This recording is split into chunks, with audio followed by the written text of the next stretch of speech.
જય શ્રી કૃષ્ણ. કેમ છો બધા?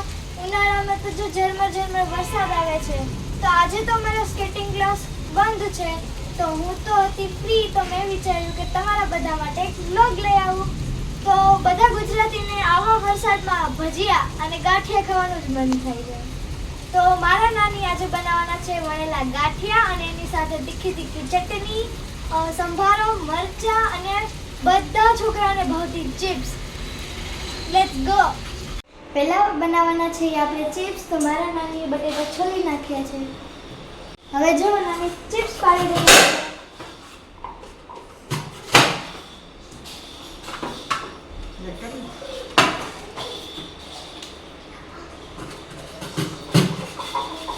નાની's પાવર. ચિપ્સને તળવા માટે તેલને ગરમ કરવા મૂકી દીધું છે. તેલ ગરમ થઈ ગયું છે એટલે આપણે હવે એમાં નાખશું ચિપ્સ. ચિપ્સ ગઈ તેલ મેં છપાક છપાક. થોડી વારે ચિપ્સને હલાવતા રહીશું.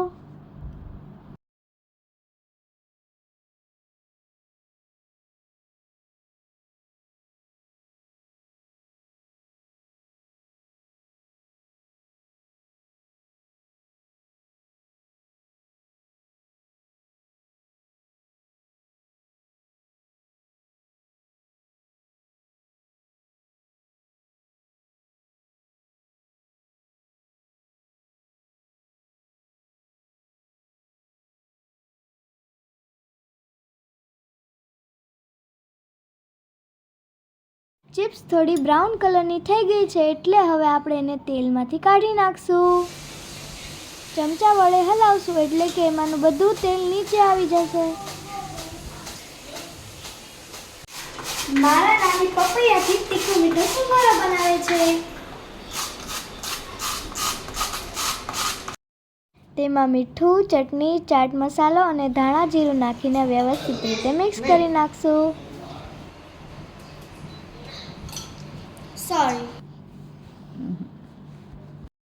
ચટણી બનાવવા માટે મિક્સર જારમાં મરચાં, કોથમીરના પાંદડા,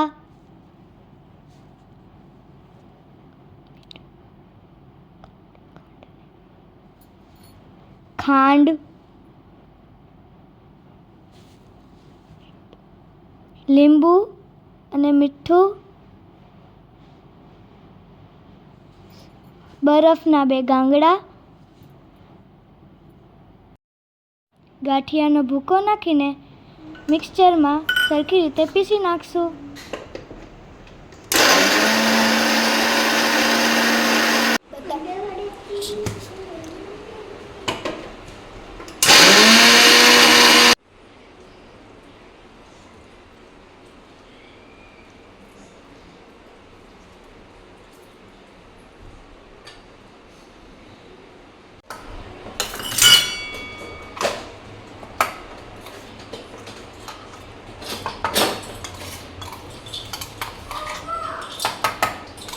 ગાંઠિયાનો લોટ બાંધવા માટે ચણાનો લોટ, તેલ, સ્વાદ અનુસાર મીઠું, ગાંઠિયાનો સોડા, તીખા, હિંગ અને અજમા. જોઈએ નાની કેવી રીતે ગાંઠિયા બનાવે છે.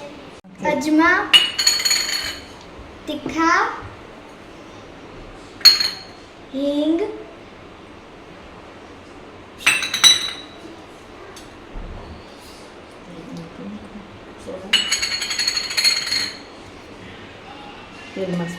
તેલમાં મીઠું અને સોડા નાખ્યા. પાણી. મિક્સિંગ.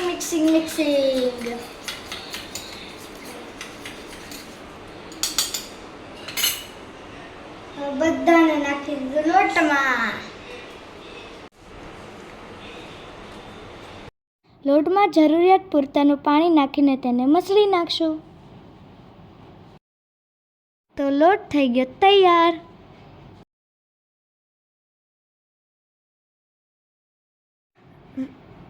રોટલી વણવાના પાટલા ઉપર લોટને કોર ઉપર રાખીને હથેળી વડે વણતા જશું. સરસ મજાના ગાંઠિયા વણાઈ રહ્યા છે.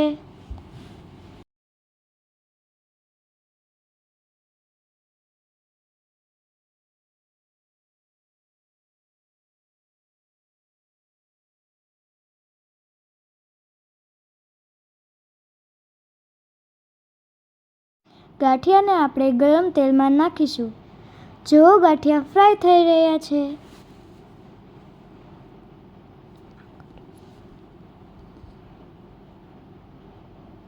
હવે આપણે ગાંઠિયાને હલાવશું.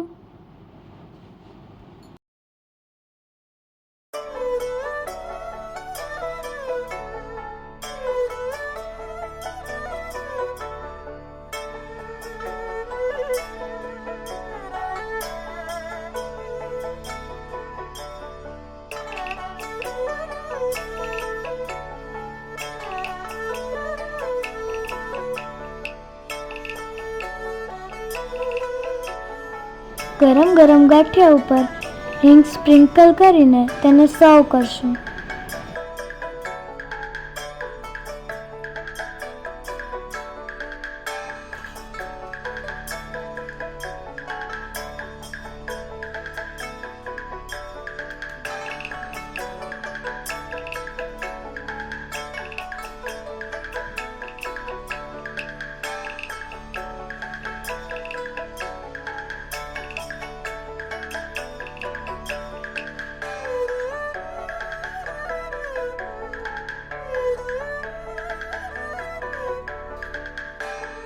તો ફ્રેન્ડ્સ, મારી ગાંઠિયાની ડિશ થઈ ગઈ છે તૈયાર. તો ચાલો ખાઈએ.